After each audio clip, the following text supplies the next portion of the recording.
সোহরাওয়ার্দী উদ্যানে জামায়াতের জাতীয় সমাবেশে যোগ দিয়েছে সারা দেশের নেতাকর্মীরা। গুরুত্ব দিচ্ছে সংস্কারের ওপর, ভোটে চায় পিআর পদ্ধতি।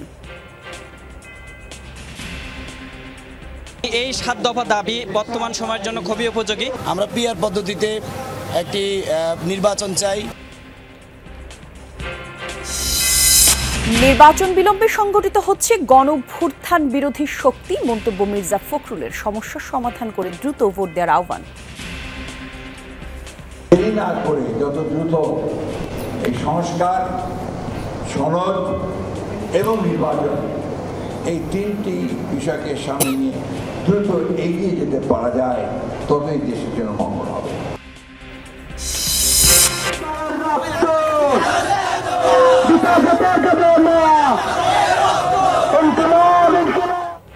জুলাই পদযাত্রার ১৯তম দিনে পর্যটন নগরী কক্সবাজারে এনসিপি। স্বৈরাচারের দুর্গে কর্মসূচি পালন দলের শক্তির প্রমাণ। এই মুজিববাদী শক্তিটা শুধু আইন করে আপনি দল নিষিদ্ধ করলে সেটা শেষ হবে না বাংলাদেশ থেকে। ফলে এই শক্তিকে সম্পূর্ণভাবে পরাস্ত করতে হইলে আমাদেরকে আসলে এই লড়াইটা নানান ফ্রন্টে চালিয়ে যেতে হবে।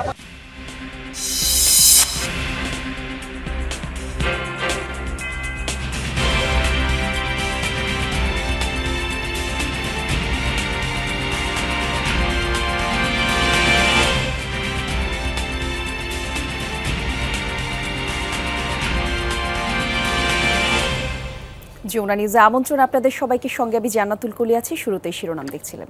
জামায়াতে ইসলামীর জাতীয় সমাবেশে কানায় কানায় পূর্ণ রাজধানীর ঐতিহাসিক সোহরাওয়ার্দী উদ্যান। লাখো নেতাকর্মী আর সমর্থকদের ঢল সমাবেশ স্থল ছাড়িয়ে অবস্থান নিয়েছে আশেপাশের এলাকাতেও। সকাল 10টায় কোরআন তেলাওয়াতের মাধ্যমে আনুষ্ঠানিকতার ওপর ছিল সাংস্কৃতিক পরিবেশনা। এর পরপরই শুরু হয়েছে সমাবেশের মূল কার্যক্রম। সমাবেশে যোগ দিয়েছেন দলটির আমির ডাক্তার শফিকুর রহমান সহ কেন্দ্রীয় নেতারা। এছাড়া মঞ্চে উপস্থিত আছেন সমমনা বিভিন্ন রাজনৈতিক দলের নেতারা। দীর্ঘ সময় পর সমাবেশ হওয়ায় নেতাকর্মীদের উৎসাহ উদ্দীপনা ছিল চোখে পড়ার মতো। শুক্রবার রাত থেকেই দেশের বিভিন্ন অঞ্চল থেকে জামায়াতের নেতাকর্মীরা ঢাকায় আসতে থাকেন। লেভেল প্লেইং ফিল্ড, জুলাই সনদ ঘোষণা, গণহত্যার বিচার, সংস্কার এবং পিআর পদ্ধতিতে নির্বাচন সহ ৭ দফা দাবি জনতার কাছে পৌঁছে দিতেই এই সমাবেশ, এমনটা জানিয়েছেন দলটির সেক্রেটারি জেনারেল মিয়া গোলাম পরওয়ার। স্বৈরাচার পতনের পরে সবচেয়ে বেশি সোশ্যাল ফোর্স হিসেবে বাংলাদেশ জামায়াতে ইসলামী সবার সাথে কাজ করতেছে। জনগণ দেখতেছে বাংলার মানুষ যে বাংলাদেশ জামায়াতে ইসলামী কত ভালোবাসে। এই ৭ দফা দাবি বর্তমান সময়ের জন্য খুবই উপযোগী।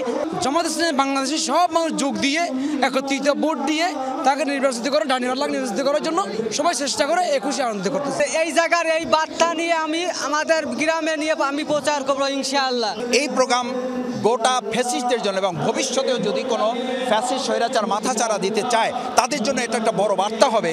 আমরা পিআর সিস্টেম, সংগ্রামে লোকাল গভর্নমেন্ট ইলেকশন এবং একটি সত্যিকার সংস্কারের পরে একটি সুষ্ঠু নির্বাচন আশা করি।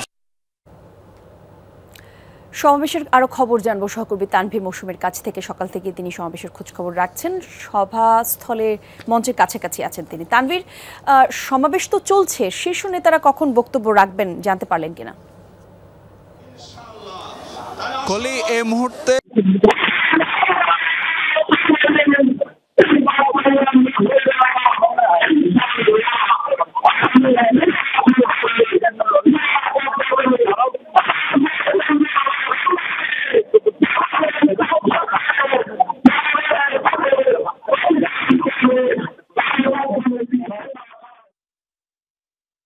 বাংলাদেশে সুপ্রতিষ্ঠিত হবে ইনশাআল্লাহ।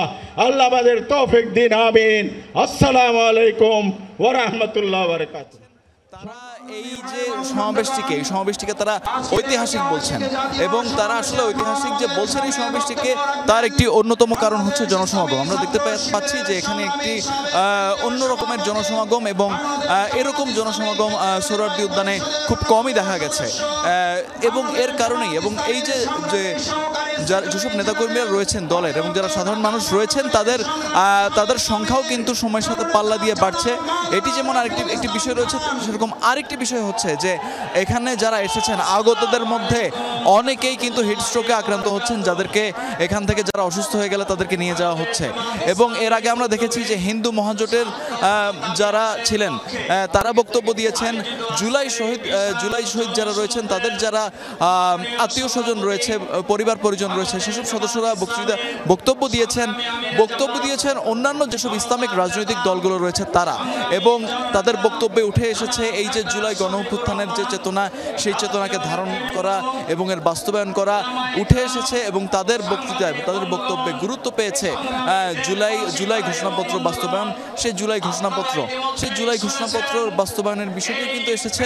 এবং জামাতে ইসলামের যারা নেতাকর্মীরা রয়েছেন তারাও কিন্তু তাদের বক্তব্যে বলছেন যে নির্বাচন আসলে গুরুত্বপূর্ণ হলেও নির্বাচন একটি গণতান্ত্রিক ধারাকে অব্যাহত রাখতে নির্বাচনের কোনো বিকল্প নেই। তবে যেহেতু এই জুলাই অভ্যুত্থান একটি ছাত্র জনতাদের একটি মহান আত্মত্যাগের মধ্য দিয়ে এসেছে, সেহেতু প্রয়োজনীয় সংস্কার ব্যতীত এই যে নির্বাচন, যে বহুল কাঙ্ক্ষিত নির্বাচন, সেটি অবশ্যই হবে। তবে তার আগে প্রয়োজনীয় সংস্কার করে নিতে হবে, সংস্কারের আগে নির্বাচন নয়। এই কথাটি কিন্তু যারা বক্তব্য দিচ্ছেন তারা কিন্তু বলছেন। এবং একটু পর কেন্দ্রীয় নেতারা যারা রয়েছেন তারা বক্তব্য দিবেন এবং তাদের বক্তব্যে উঠে আসবে আরো কিছু দিক নির্দেশনা। জি, ধন্যবাদ আপনাকে তানভীর। নির্বাচন আয়োজনে দেরি হওয়ায় গণঅভ্যুত্থান বিরোধী শক্তি সুসংগঠিত হবার সুযোগ পাচ্ছে বলে মনে করছেন বিএনপি মহাসচিব মির্জা ফখরুল ইসলাম আলমগীর। দুপুরে জাতীয় প্রেস ক্লাবে গণঅভ্যুত্থানের প্রত্যাশা এবং দেশের গণতান্ত্রিক উত্তরণের পথ শীর্ষক আলোচনায় এসব কথা বলেন তিনি। বলেন, দিন যত যাচ্ছে পরিস্থিতি জটিল হয়ে উঠছে। যারা গণতন্ত্রে বিশ্বাস করে না, জনগণের অগ্রযাত্রায় বিশ্বাস করে না, তা আবার সক্রিয় হচ্ছে। অযথা বিলম্ব না করে সরকারকে রাজনৈতিক দলগুলোর সাথে আলোচনা করার আহ্বান জানিয়েছেন মির্জা ফখরুল। বলেছেন, দ্রুত সমস্যার সমাধান করে নির্বাচনের দিকে এগিয়ে যেতে হবে। সবাই একমত হলে এবং দেশকে আর ফ্যাসিবাদের হাতে ছেড়ে দেওয়া যাবে না বলেও জানিয়েছেন মির্জা ফখরুল। কাল বিলম্ব না করে যত দেরি করছেন ততই কিন্তু পরিস্থিতি আরো ঘোরাতে হচ্ছে। এবং সেই অভ্যুত্থানের বিরুদ্ধে যারা ছিল, বাংলাদেশের বিরুদ্ধে যারা রয়েছে, গণতন্ত্রের বিরুদ্ধে যারা রয়েছে, তারা আবার সংগঠিত হয়ে সেই গণতন্ত্রকে নস্যাৎ করার জন্য কাজ শুরু করেছে। দেশের প্রশ্নের সংস্কারের পক্ষে থাকার জন্য সব দলের প্রতি আহ্বান জানিয়েছেন জাতীয় নাগরিক পার্টির আহ্বায়ক নাহিদ ইসলাম। কক্সবাজারে জুলাই পদযাত্রা কর্মসূচি শেষে পাবলিক লাইব্রেরি মোড়ে অনুষ্ঠিত পথসভায় এই আহ্বান জানিয়েছেন তিনি। বলেন, সম্ভাবনাময় কক্সবাজার প্রতিষ্ঠার জন্য লড়াই করবে এনসিপি। কক্সবাজারে নতুন করে কোনো গডফাদারের আবির্ভাব হতে দেওয়া হবে না। কক্সবাজারের পর্যটন শিল্পকে যথাযথ মর্যাদা এতদিন দেওয়া হয়নি। পর্যটনের নামে লুটপাট আর উচ্ছেদ করা হয়েছে বলে অভিযোগ করেন তিনি। বলেন, বছরের পর বছর রোহিঙ্গাদের দায়িত্ব বাংলাদেশ নিতে পারবে না, আর তাই রোহিঙ্গা সংকট সমাধানে অন্তর্বর্তী সরকারের প্রতি আহ্বান জানিয়েছেন নাহিদ ইসলাম। এ সময় হাসনাত আব্দুল্লাহ বলেছেন, একটা দল সংস্কার এবং বিচারের বিরুদ্ধে অবস্থান নিয়েছে। নির্বাচন যদি হতে হয় তবে আগে নিয়মে হওয়া যাবে না। এজন্য নির্বাচন কমিশনের পুনর্গঠন প্রয়োজন বলেও জানিয়েছেন তিনি। পেনাল্টি যারা দিবে তাদেরকে রেড কার্ড দেখাতে হবে। আমরা দেখতে পাচ্ছি এখন অনেক রাজনৈতিক দল পেনাল্টির পক্ষে দাঁড়িয়ে যাচ্ছে, রেফারির পক্ষে, রেফারি যেন মাঠে খেলতে পারে সেটির পক্ষে কথা বলছে। সেটির জন্য আমাদের নির্বাচন কমিশনের পুনর্গঠন প্রয়োজন। পর্যটন শিল্পের নামে এখানে লুটপাট উচ্ছেদ হয়েছে। আমরা চাই পরিবেশ বান্ধব পর্যটন শিল্প গড়ে তুলতে হবে, যেখানে কক্সবাজার মানুষের হক এবং অধিকার নিশ্চিত করতে হবে। রোহিঙ্গা জনগোষ্ঠীর প্রতি আমাদের দরদ রয়েছে, তাদেরকে অধিকারহীন করে রাষ্ট্রহীন করে রাখা হয়েছে, কিন্তু তার সমাধান এটা না যে বছরের পর বছর বাংলাদেশ তাদের দায়িত্ব নেবে। গোপালগঞ্জে এনসিপির পথসভাকে কেন্দ্র করে সংঘর্ষের ঘটনা আর উদ্বুদ্ধ পরিস্থিতি নিয়ে যমুনা টেলিভিশনের সঙ্গে কথা বলেছেন জাতীয় নাগরিক পার্টি এনসিপির আহ্বায়ক নাহিদ ইসলাম। দিয়েছেন আমাদের বিশেষ প্রতিনিধি আখলাকুস সাফার বেশ কয়েকটি প্রশ্নের উত্তর। এনসিপির পদযাত্রা এখন কক্সবাজার থেকে এই পদযাত্রা যাবে বান্দরবানে। আমরা একটু জানতে চাইবো, পুরো অর্ধেক দেশ কিন্তু আপনারা গেলেন বিভিন্ন জেলায়, গোপালগঞ্জ থেকে এনসিপি কি পেয়েছে, কি হারিয়েছে? গোপালগঞ্জ থেকে সবচেয়ে বড় যে জিনিসটা যেটা দেশের মানুষের কাছে এই 1 বছর পরও যেটা এসেছে, যে মুজিববাদী ফ্যাসিস্ট যে শক্তি, সেই শক্তিটা কিন্তু বাংলাদেশ এখনো রয়ে গিয়েছে, এবং যেটা আমরা আসলে অনেকভাবে বলার চেষ্টা করেছি। এই মুজিববাদী শক্তিটা শুধু আইন করে আপনি দল নিষিদ্ধ করলে সেটা শেষ হবে না বাংলাদেশ থেকে, কারণ এটা একটা মতাদর্শ। ফলে তার যে সাংস্কৃতিক ভিত্তি সেটা মিডিয়া থেকে শুরু করে সব জায়গায় রয়েছে, তার যে অর্থনৈতিক ভিত্তি, তার সকল ব্যবসা কিন্তু এখনো কার্যকর রয়েছে। ফলে এই শক্তিকে সম্পূর্ণভাবে পরাস্ত করতে হইলে আমাদেরকে আসলে এই লড়াইটা নানান ফ্রন্টে চালিয়ে যেতে হবে। এইটা বাংলাদেশের জনগণের কাছে স্পষ্ট হয়েছে। আর আমরা অবশ্যই আমাদের যে পদযাত্রা, সেই পদযাত্রাতে একটা ব্যাঘাত ঘটেছে গোপালগঞ্জের এই হামলার কারণে। আমাদের সেই দিন 2টা জেলা আমরা করতে পারি নাই, সার্বিকভাবে এটা একটা আমাদের উপরে একটা ধাক্কা তৈরি হয়েছে, কিন্তু সেটা আমরা আবার একদিনের মধ্যে সামাল দিয়ে আমরা এপিসিতে করে আপনারা নিরাপদে আসলেন, এটাকে অনেকে পলায়ন বলছে, আপনি কি বলবেন আসলে সেই সময়ের বাস্তবতাটা?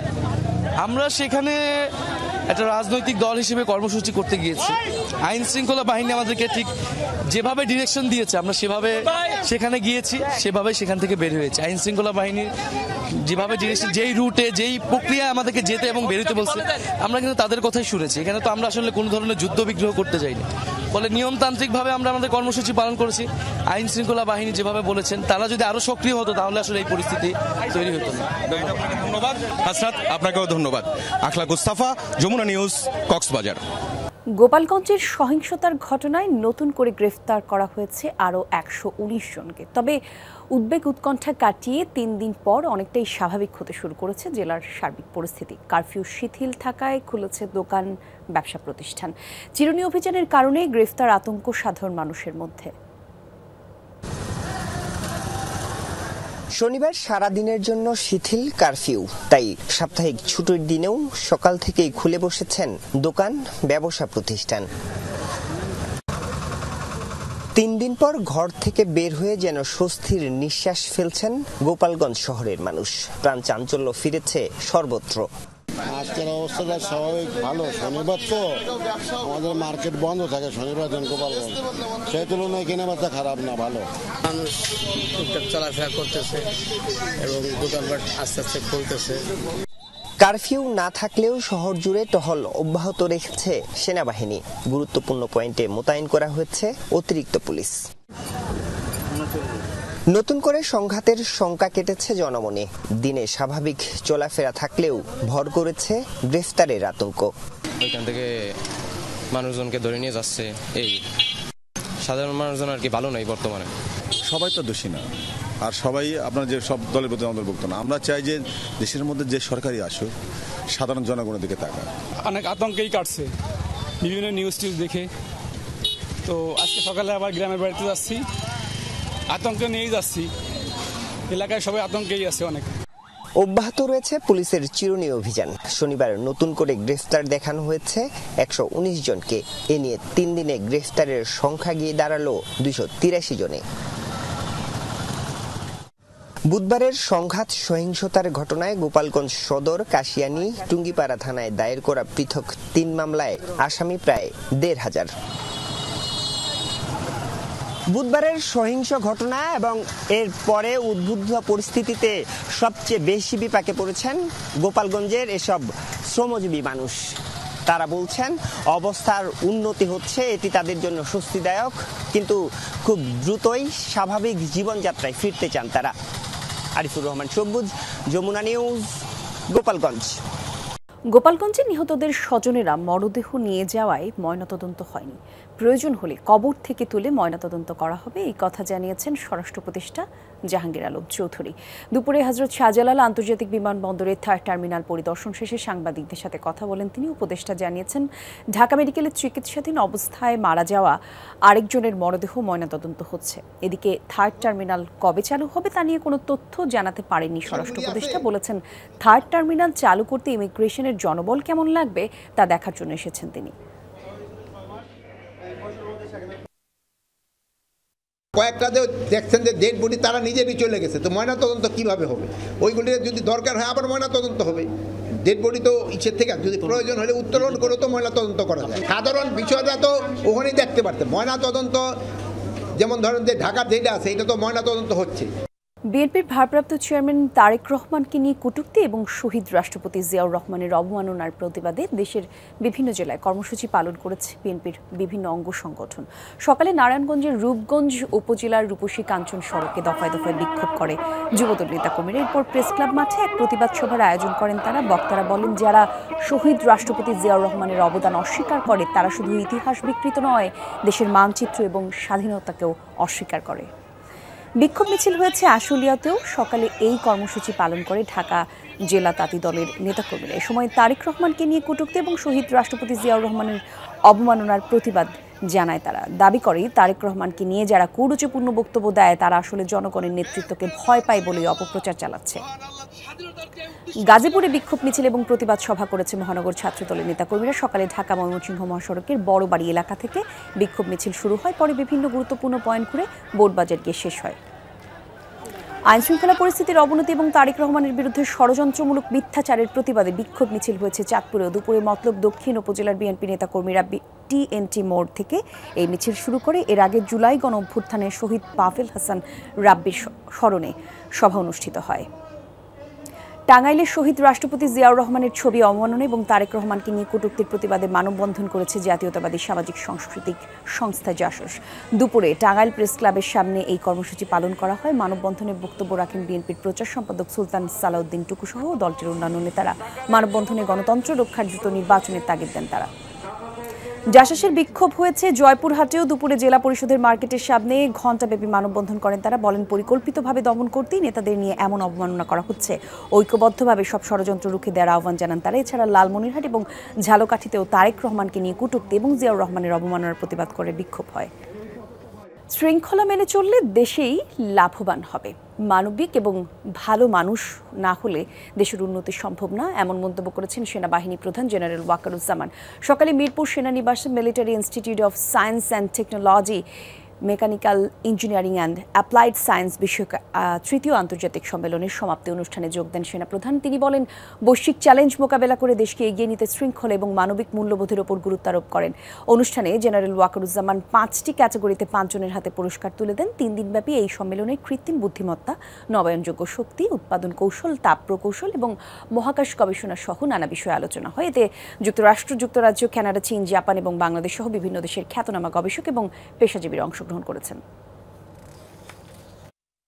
Institution has lot to do in producing great human being unless আপনারা যদি ভালো মানুষ না হন তাহলে কখনোই দেশ এবং জাতির কোনো উন্নয়ন সম্ভব না। এই জন্য প্রথম যে জিনিসটা হতে হবে আমাদেরকে ভালো মানুষ। Only then you can contribute, whatever you contribute, the country and nation will prosper. Jamuna টেলিভিশনের বিজনেস এডিটর সাজ্জাদ আলম খান তপুর আম্মা দিল আফরোজ খান ইন্তেকাল করেছেন। ইন্না লিল্লাহি ওয়া ইন্না ইলাইহি রাজিউন। মৃত্যুকালে তার বয়স হয়েছিল 75 বছর। বগুড়া থেকে অ্যাম্বুলেন্স যুগে ঢাকায় বারডেম হাসপাতালে নেওয়ার পথে গাজীপুরের বোর্ড বাজার এলাকায় বেলা 2টার দিকে শেষ নিঃশ্বাস ত্যাগ করেছেন তিনি। বাদ এশা জানাজা শেষে সিরাজগঞ্জের রহমতগঞ্জ কবরস্থানে মরহুমার দাফন সম্পন্ন করা হবে। মৃত্যুকালে তিনি 3 ছেলে এবং 2 মেয়ে, একই সাথে অসংখ্য আত্মীয় স্বজন রেখে গেছেন। অনেকদিন ধরেই শারীরিক নানা সমস্যায় ভুগছিলেন দিল আফরোজ খান।